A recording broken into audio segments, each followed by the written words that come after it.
बहुत बहुत शुक्रिया संचालक महोदय का, जिन्होंने मुझे बोलने का अवसर दिया। सबसे पहले मैं बहुजन समाज में जन्मे हुए हर एक महापुरुष को नमन करते हुए यहाँ पे मंच पर उपस्थित अतिथिगण, सामने बैठे हुए साथियों और विशेषकर हमारे मुख्य अतिथि माननीय चौधरी विकास पटेल जी को हार्दिक स्वागत करती हूँ इस पीर नगर सूदने में। जो हमारा अच्छा सौभाग्य है कि ये व्यक्ति पूरे देश में परिवर्तन यात्रा निकालकर हर एक लोगों को जगाने का काम कर रहे हैं।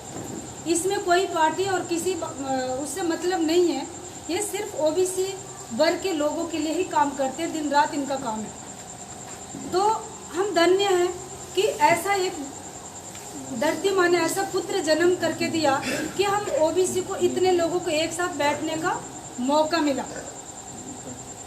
और ये जो परिवर्तन यात्रा देश भर में चल रही है, इसको ज़्यादा बताने की जरूरी नहीं है, क्योंकि आप लोगों को पता है कि देश में प्रदेश में क्या हालात हो रहे हैं। मैं जो काम करती हूँ बहुजन मुक्ति पार्टी के लिए करती हूँ और विशेषकर महिला विंग्स के लिए करती हूँ, इसलिए पिछड़ा वर्ग में मुझे ज़्यादा जानकारी नहीं है, लेकिन थोड़ी बहुत आपके हक अधिकार की बात बताऊंगी। पिछड़े वर्ग का जो भी हक अधिकार है उसका हनन किया जा रहा है, क्योंकि हमें जानकारी नहीं होती और हमारे हर एक हक अधिकार को छीना जा रहा, हमसे लिया जा रहा है और हम आवाज़ उठाने को तैयारी नहीं है।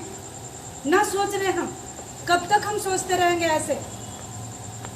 ओबीसी का व्यक्ति 52% है, आप 100 में से उसको आधा करिए तो आधे से भी ज़्यादा है ओबीसी। वो तो कहीं भी खड़ा होगा तो वो जीत जाएगा भाई। जो 52% है तो उसको किसी की मदद की जरूरी नहीं है, वो नेचुरली जीत जाएगा, अपना हक अधिकार ले सकता है। अब आप बताइए, जितने हमारे देश में लोग हैं, अधिकारी हैं, ओबीसी का एक व्यक्ति नहीं मिलता है। कहीं भी आप जाके देख लीजिए, जज देख लीजिए, वकील देख लीजिए, जहाँ भी अच्छे पोस्ट है ओबीसी का व्यक्ति नहीं मिलता है। लिखा गया है कि जिसकी जितनी संख्या ज्यादा उसकी उतनी हिस्सेदारी, लेकिन क्या उसके अकॉर्डिंग हमें हिस्सेदारी मिल रही है? नहीं मिल रही है। हर आए दिन हमारे उत्तर प्रदेश में हमारी माताएं बहनें असुरक्षित है, उनके इज्जत के साथ खिलवाड़ किया जाता है, रातों रात जला दिया जाता है।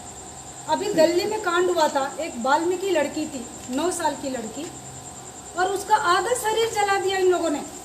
आधे शरीर को भी पोस्टमार्टम के लिए भेजा गया। हमारे देश का दुर्भाग्य है।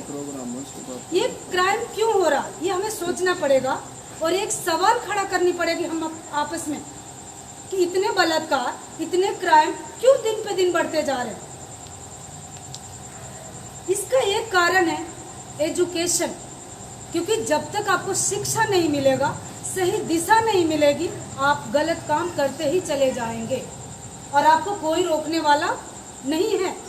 वो वर्तमान में हमें देखने के लिए मिला है कि हमारे बच्चे 2 साल से स्कूल का मुंह नहीं देखा। एक शिक्षा ही ऐसा हथियार है जो हम किसी भी सीमा पे जाके जीत के आ सकते हैं, और वही हथियार हमसे छीन लिया गया। दूसरा अधिकार है हमें वोट देने का अधिकार। पहले हम बैलेट पेपर से वोट देके अपने मनपसंद राजा को चुन सकते थे, लेकिन आज का टाइम यह है कि ईवीएम मशीन में वोट हम कहीं डालते हैं, जाता कहीं और है और राजा कोई और चुन के आता है। इसलिए आज राजा को भी प्रजा की जरूरत नहीं है, क्योंकि उसको पता है ईवीएम मशीन लगा, हम राजा बने बनाए हैं और इसमें ज़्यादा दिमाग लगाने की जरूरत नहीं है।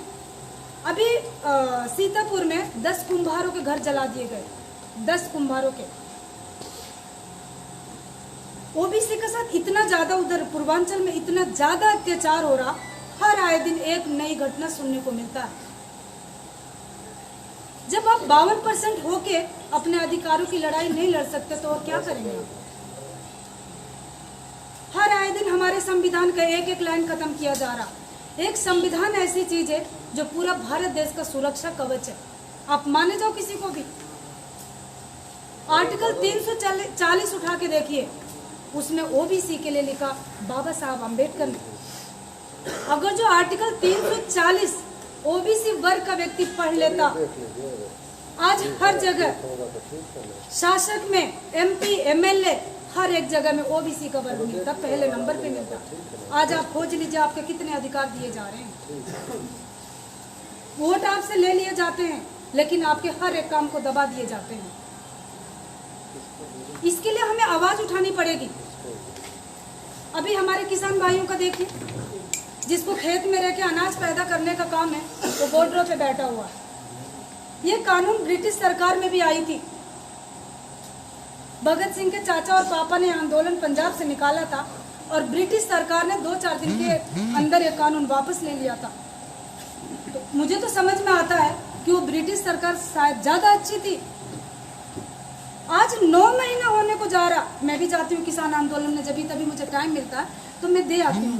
पूरा दिन आधा घंटा जितना मेरे को टाइम है मैं देती हूँ किसान साथियों को और उनके साथ मिलकर बैठती हूँ, खाती हूँ, बात करती हूँ, उनके कंधे से कंधे मिलाती हूँ। 9 महीने में एक औरत बच्चा पैदा कर देती है। मैं एक औरत हूँ, एक माँ हूँ, एक बहन हूँ, एक बेटी हूँ और इस मुल्क में जन्मी हूँ तो मेरा पूरा अधिकार है अपने मुल्क के लिए लड़ाई करने के लिए। लेकिन हमारे किसान साथियों का हालात सोचिए। हम खेत में इतनी उपज करते हैं, मेडिसिन इतनी महंगी है, खाद इतना महंगा है, पानी बिजली का बिल देखिए। हम जब बाजार में बेचने जाते हैं तो कुछ मिलता नहीं। गैस खरीदने चले जाइए कितना महंगा है, पेट्रोल ले लीजिए कितना महंगा है। कल को अगर जो खेत भी अडानी अंबानी के हाथ में गया, पक्का लिख के दे रही आप 150 रुपये किलो का आटा खरीद के खाओगे। अब लोग रोटियों के लिए तड़प तड़प के मरेंगे अगर जो आज आपने जागना शुरू नहीं किया तो। और आपकी ये लड़ाई है, कोई और लड़ने नहीं आएगा। कोई ऊपर से टपक के आके आपकी लड़ाई नहीं लड़ने वाला है। मुझे बहुत खुशी हुई इतने अपने OBC समाज के लोगों को देख के। मैं 3 दिन से मेहनत कर रही, मेरे कुछ साथी आएंगे, भाई आएंगे, अपने हक अधिकार की जानकारी सुनेंगे। लेकिन मैं आप लोगों से आग्रह करती हूँ कि बहन बेटियों को भी निकालना शुरू कर दीजिए ताकि वो अपने हक अधिकार की लड़ाई करें और कहीं अपने उनके पे हमला हो रहा था अपने आप को वो बचा सके। कब तक भाई बापों के भरोसे रहेंगे? मान लो कि मैं चल रही बरेली में, मेरे पे हमला हुआ जंगल में, मेरा आदमी है हापुड़ में, मेरे जानने वाले हापुड़ में है, कहीं सिटी में है, मेरे को वहाँ बचाने कौन जाएगा? आप बताइए। मेरा अजनबी जगह है, कौन जाएगा? कोई नहीं जा सकता क्योंकि हमें अपनी सुरक्षा खुद ही करनी पड़ेगी। जितना हमारी हिम्मत ताकत है हमें लगाना पड़ेगा और अपनी आवाज़ को उठाना पड़ेगा। तो हमें माताओं बहनों को भी निकालना पड़ेगा। जैसे आप लोग आए, कोई बेटी है, चल बेटा हमारे साथ, एक घर परिवार में है, बच्चा अच्छा सीखेगा। अगर जो इसमें से आधी महिलाएं होती, मैं लिख के दे रही, 2 भी बात सीख के जाती और दाल परोसते टाइम थाली में और कहती कि बेटा आज मैंने मीटिंग में ये बात सुनी है और देश में ये चीज़ हो रहा, तो खाना लेते लेते भी बच्चे को दिमाग में आएगा कि हमारी माँ ने खाना परोसते टाइम बताई थी कि देश में उस टाइम ये हो रहा था। क्योंकि हम जो जन्मे हैं हम मानसिक गुलाम हैं। इसको वॉश करना पड़ेगा, धुलना पड़ेगा और ये बहुत मुश्किल है धुलना। 74 साल हो गया देश आज़ाद हुए। आप लोग अपने सीने पे हाथ रख के कहो कि हम आज़ाद हैं। मैं नहीं कहती, मैं घर से बाहर निकलती हूँ तो पति बच्चे से कह के जाती हूँ, पता नहीं मैं लौट के आऊँगी नहीं आऊँगी, आपका काम आप देखो। आज के ये हालात हैं। मैं आप लोग मेरे भाई हो, बदायूं में 3 जनवरी को 55 साल की औरत के साथ बलात्कार हुआ। 55 साल की औरत, आप सोचो मेरे से भी उम्र में बड़ी थी वो माँ, और उसका बलात्कार मंदिर में होता है। क्या देखिए क्या बात है। एक पार्क में हो, एक होटल में हो, अलग की बात है, लेकिन मंदिर तो पवित्र जगह मानी जाती है और मंदिर के पुजारियों ने उसके साथ गैंग रखी। उसके बाद से उसको और भी सताया जो मैं आप लोगों को बोल नहीं सकती। उसको ले जाके कुआं में डाल दिया और उसको रात भर कुआं में डालने के बाद सुबह के टाइम गाड़ी में डाल के उसके घर के आगे फेंक दिया। मैं बदायूं में भी गई थी और उसका बेटा बार बार मंदिर में भी आ रहा, खाने पे भी जा रहा। 48 घंटे में उसकी FIR लिखी गई थी। 12-14 साल का बेटा था, वो रो रहा था। क्या हम ऐसा समाज का निर्माण करना चाहते हैं? मुझे दुख लगता है। हमारी माताएं बहनें कितनी तड़पती होंगी, कितनी तड़पती होंगी जो हमारी बिना मर्जी का हमें छुए। कितना दुख लगता है। हम कब तक सोते रहेंगे? कब तक अपने हाथ पे हाथ रख के बैठे रहेंगे? साथियों, आप लोग को आवाज़ उठाना पड़ेगा और अपने हक अधिकार की लड़ाई खुद लड़नी पड़ेगी। 314 IAS बच्चे OBC के पेपर पास कर लिए थे और इस गवर्नमेंट ने रोक लगा दी। अगर जो 324 बच्चे आईएएस बनते हैं तो आधा भारत के मालिक बनते हैं, कलेक्टर बनते हैं। और कितना गर्व होता है कि ओबीसी के हमारे इतने अधिकारी हो गए। हमें झुक के रहना पड़ेगा। जिसको हम चुन के भेजते हैं वो सदन में बोलने को तैयार नहीं है जी, वो हमारी एक भी आवाज़ नहीं उठाते। अभी मैं जब बहुजन मुक्ति पार्टी के परिवर्तन यात्रा में थी, हमारे उत्तर प्रदेश में इतनी गरीबी है मैं सोच नहीं सकती। लोग मुझे बताते थे कि मैडम जी केवल बिहार ही ऐसा देश है वो गरीब होता है, बिहार राज्य। लेकिन मैंने अपनी आंखों से देखी थी, छप्परों पे फूस नहीं है, गला पड़ा। वहाँ पे औरतें फटे कपड़े पहनती, मुझे दुख लग रहा था कि काश मुझे पहले पता होता तो एक बैग कपड़ा भर के लाती अपना और मैं कुछ कपड़े इधर दे के जाती। मेरे दिल में जब ऐसा हो रहा था, एक वहाँ की जगह मुझे इतनी खतरनाक लगी। उधर पीलीभीत में बहुत बड़ा जंगल है, आधा घंटा जंगल में चलते रहो और वहाँ पे रिजर्व ऑफ टाइगर के नाम से फेमस जगह है। हम शेर को देखने के लिए हम गाड़ी में से इधर उधर हो रहे हैं, क्या आएगा, वो अटैक भी करता है, दिन में मार जाता है लोगों को। लेकिन हमारे एक साथी था फुल टाइमर बेचारा, भाई उसका सीन के मैं कांप गई और मैं अपने सर लोग से कह रही, सर उसे गाड़ी में बैठा, हम नहीं भेजेंगे अकेले। बेचारे ने जब खतरनाक जगह आई, हमने कॉल करके अपने बच्चों को दिखाने का कोशिश किया कि इधर का सीन दिखा दे, नेटवर्क गायब, वहाँ पे किसी का कोई कांटेक्ट नहीं हो सकता।